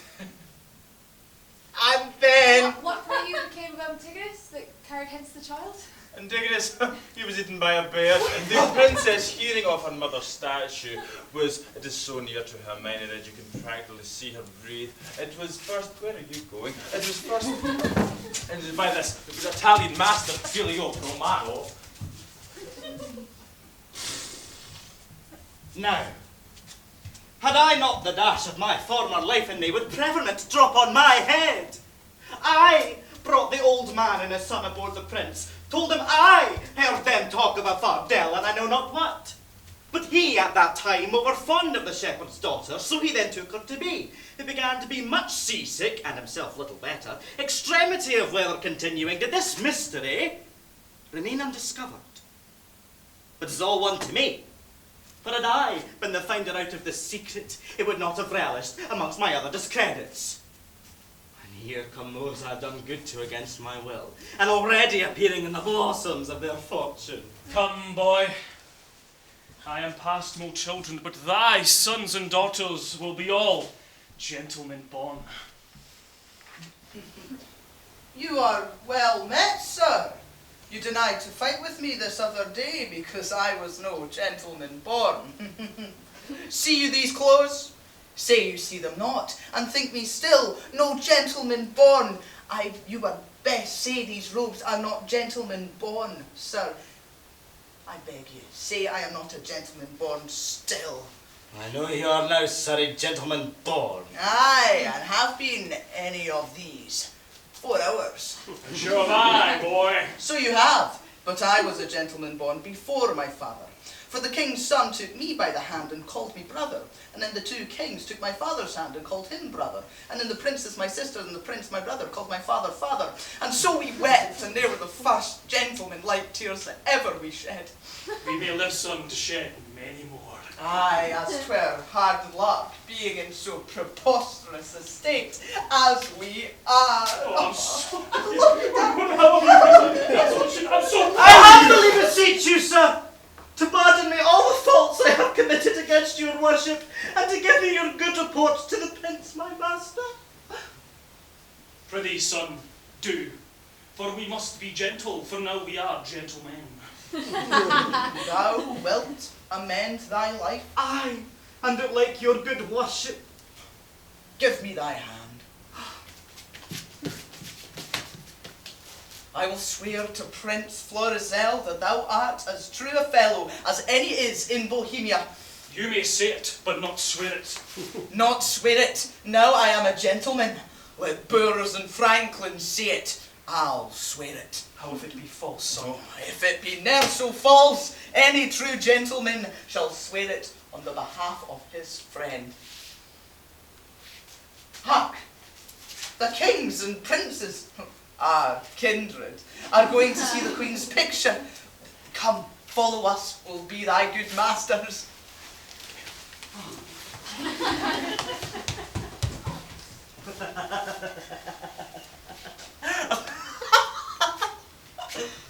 Aye, right.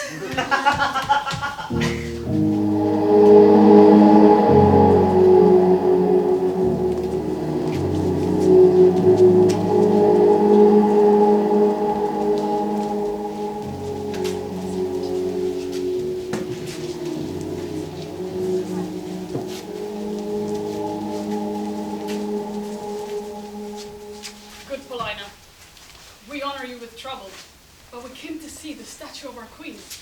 Your galleries have we passed through not without much content in many singularities, but we saw not that which my daughter came to look upon, the statue of her mother. As she lived peerless, so her dead likeness, I do well believe, excels whatever yet you looked upon or a hand of man hath done. But here it is. Prepare to see the life as lively mocked as ever still sleep mocked death. Behold, and say 'tis well. I like your silence. It the more shows off your wonder. But yet speak, first you, my liege, comes it not something near? Her natural posture. Chide me, dear stone, that I may say indeed, thou art Hermione. Oh, thus she stood, even with a life of majesty, warm life, as now it coldly stands when I first wooed her. I am ashamed. Does not the stone rebuke me for being more stone than it? Oh, royal peace, there's magic in thy majesty, which has my evils conjured to remembrance, and from thy admiring daughter took the spirit, standing like stone with thee. And give me leave. And do not say 'tis superstition that I kneel to implore her blessing. Lady, dear queen, that ended when I but begun. Give me that hand of thine to kiss. Let be, let be. Would I were dead, but methinks already the fixture of her eye has motion in it, as we are mocked with art. I am sorry, sir, to have thus far stirred you, although I could afflict you further. Let no man mock me, for I will kiss her. Resolve you for more amazement. If you can behold it, I'll make the statue move indeed. What you can make her do, I am content to look on, but to speak, I am content to hear. For 'tis easy to make her speak as move. It is required you do awake your faith. Then all stand still. Proceed. No foot shall stir.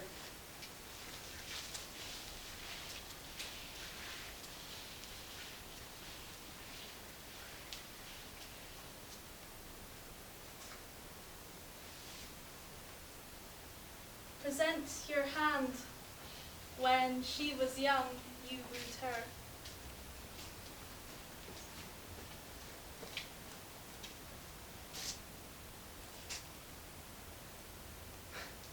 Oh, she is warm. If this be magic, let it be an art as lawful as eating. She is living. Fair madam, pray your mother's blessing. Turn, good lady, our Perdita is found.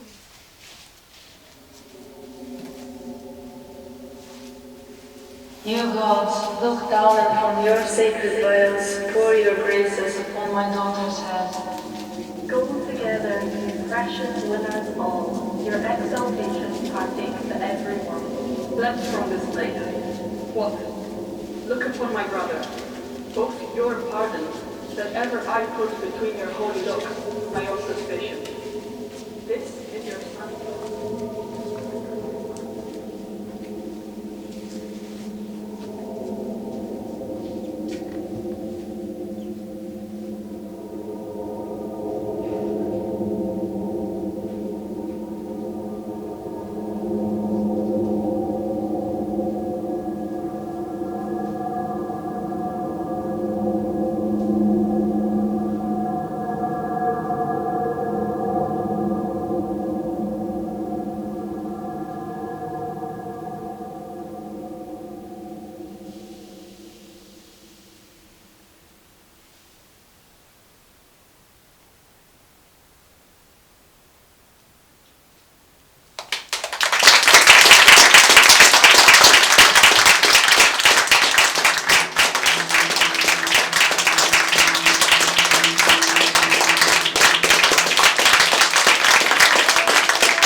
I've got lightning in my hat, thunder in my shoes. I've got 100,000 options that I'm prepared to lose. I wish these wheels would take me to a place I've never been, somewhere to fall in love with and never leave again, where you can shine like the midnight sun, where you can dance till the morning comes and have memories to treasure when the ocean calls.